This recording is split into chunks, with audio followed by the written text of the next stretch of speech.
Bismillahirrahmanirrahim. Assalamualaikum warahmatullahi wabarakatuh. Alhamdulillah wassalatu wassalamu ala rasulillah wa ala alihi wa ashabihi wa mawalah. Sahabat pendidik yang dimuliakan oleh Allah Subhanahu wa taala, para guru, para pengajar, kita lanjutkan kembali pembahasan kita terkait metode Nabi Muhammad SAW di dalam mengajarkan para sahabat atau murid-murid beliau, sehingga murid-murid beliau menjadi generasi idaman kita semua, yaitu generasi para sahabat radhiyallahu anhum jami'an. Adalah Nabi Muhammad SAW, beliau menyapa murid-murid beliau, sahabat-sahabat beliau dengan sapaan yang beragam, yang ini menunjukkan kedekatan beliau dan upaya beliau untuk kemudian menghargai murid-murid beliau. Kadang beliau menyapa dengan nama asli mereka, kadang beliau menyapa dengan nama panggilan mereka, panggilan akrab mereka. Kadang beliau memanggil mereka dengan julukan kemuliaan mereka atau kunyah mereka. Jadi panggilan ini sepertinya cukup efektif untuk menyampaikan suatu pelajaran sebagai pembuka kepada murid-muridnya. Hal ini dirasa mampu mengikat hati sehingga murid dapat menerima semua pelajaran yang hendak disampaikan. Tidak hanya itu, panggilan seperti ini juga bisa melahirkan kebahagiaan, menyusupkan, menyelipkan kebahagiaan tersendiri bagi orang yang dipanggilnya atau murid-murid mereka. Karena sapaan yang lebih tua kepada yang lebih muda itu akan lebih menghadirkan rasa penghargaan ketika kemudian murid mereka ternyata mereka mendapatkan sapaan yang terbaik dari guru mereka. Imam Ibnu Abi Jamrah menjelaskan hikmah mengapa Nabi Muhammad SAW menyebutkan nama Abu Hurairah sebelum beliau menjawab pertanyaan-pertanyaan beliau ketika mengajarkan. Jadi seringkali pengajaran itu disampaikan ketika ada murid yang bertanya. Saat itu Abu Hurairah yang kemudian bertanya, maka kemudian Rasulullah SAW sebelum menjawab pertanyaan itu, beliau memanggil nama sahabat yang mulia Abu Hurairah. Dan hikmahnya menurut Imam Ibnu Abi Jamrah bahwasanya ada dua aspek. Ada dua aspek. Yang pertama adalah Nabi memanggil Abu Hurairah dengan namanya supaya bisa menarik simpati dan perhatiannya. Dan inilah salah satu faktor yang menyebabkan Abu Hurairah kemudian bisa memahami hampir semua hadis, bahkan semua hadis yang beliau sampaikan kepada Abu Hurairah. Pada kasus yang lain, Nabi memanggil sahabat Mu'adz bin Jabal dengan namanya sebanyak 3 kali. Jadi diulang namanya sebanyak 3 kali sebelum beliau menjawab pertanyaan atau sambil beliau menyampaikan suatu pengajaran ketika beliau berkendara bersama dengan Mu'adz bin Jabal. Setelah itu baru beliau menyampaikan materi pelajarannya. Kemudian cara seperti ini bisa mematangkan apa yang hendak disampaikan. Cara ini juga akan membuat pendengar memberikan perhatian lebih terhadap pembicaraan yang akan dilakukan. Hikmah yang kedua menurut Syekh Imam Ibnu Abi Jamrah bahwasanya yang kedua, Nabi memanggil Abu Hurairah dengan namanya untuk membuat sahabat itu senang.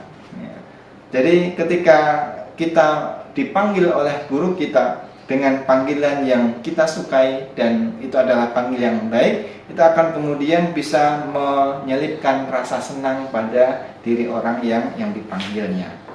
Jadi Rasulullah SAW kadang memanggil dengan nama aslinya, kadang memanggil dengan nama panggilan sapaan julukannya yang baik, kadang kemudian memanggil dengan panggilan kemuliaan, gelarnya dan lain sebagainya.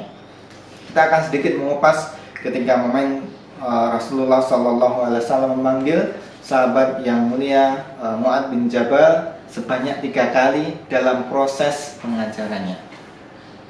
Imam Al-Bukhari dan Muslim meriwayatkan dari sahabat Mu'adz bin Jabal radhiyallahu ta'ala anhu bahwasanya beliau berkata, aku pernah dibonceng Jadi Rasulullah Sallallahu Alaihi Wasallam itu secara sengaja membonceng, minta agar kemudian Mu'adz bin Jabal membonceng kepada beliau, sementara antara diriku dan diri beliau hanya dibatasi oleh bagian belakang kendaraan.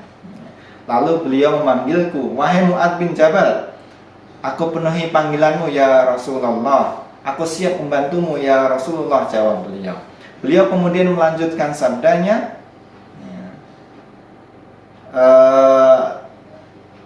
bukan melanjutkan sabdanya, tapi beliau kemudian melanjutkan perjalanannya beberapa saat.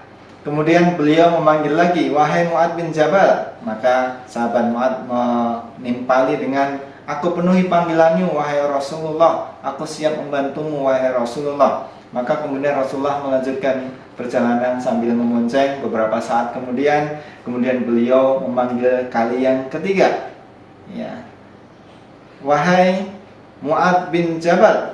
Maka sekali lagi Mu'adz bin Jabal kemudian memenuhi panggilan tersebut dengan jawaban, aku penuhi panggilanmu wahai Rasulullah, aku siap membantumu. Barulah setelah kali yang ketiga Rasulullah Sallallahu Alaihi Wasallam menyampaikan sabda beliau, apakah engkau mengetahui apa hak Allah atas hamba-hambanya?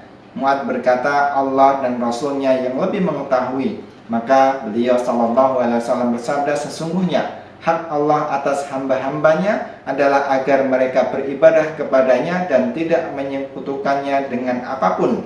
Beliau melanjutkan beberapa saat perjalanan beliau kemudian memanggilnya lagi, wahai Mu'adz bin Jabal, aku penuhi panggilanmu ya Rasulullah, aku siap membantumu ya Rasulullah. Maka beliau kemudian melanjutkan sabdanya, apakah engkau mengetahui apa hak para hamba terhadap Allah Subhanahu wa Ta'ala jika mereka melakukan semua itu?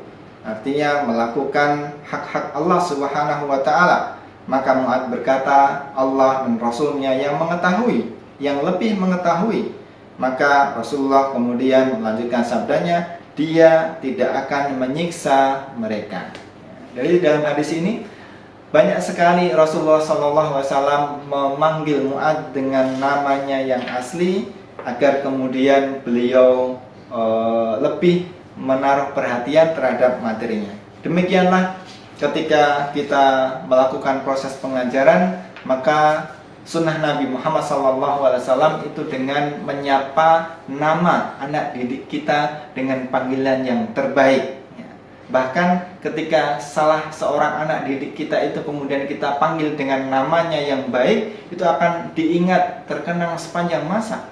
Ternyata gurunya, ternyata ustadznya, ternyata dosennya, ternyata pendidiknya itu masih ingat namanya dengan baik, padahal muridnya banyak. Maka itu adalah suatu menyelipkan kegembiraan tersendiri di dalam proses belajar mengajar. Maka memanggil dengan panggilan yang terbaik, panggilan yang penuh penghormatan, penghargaan kepada murid-murid kita, itu adalah merupakan sunnah Nabi Muhammad SAW. Demikian, wallahu ta'ala alam, subhanakallahumma wa bihamdika, asyhadu an la ilaha illa anta, astaghfiruka wa atubu ilaik.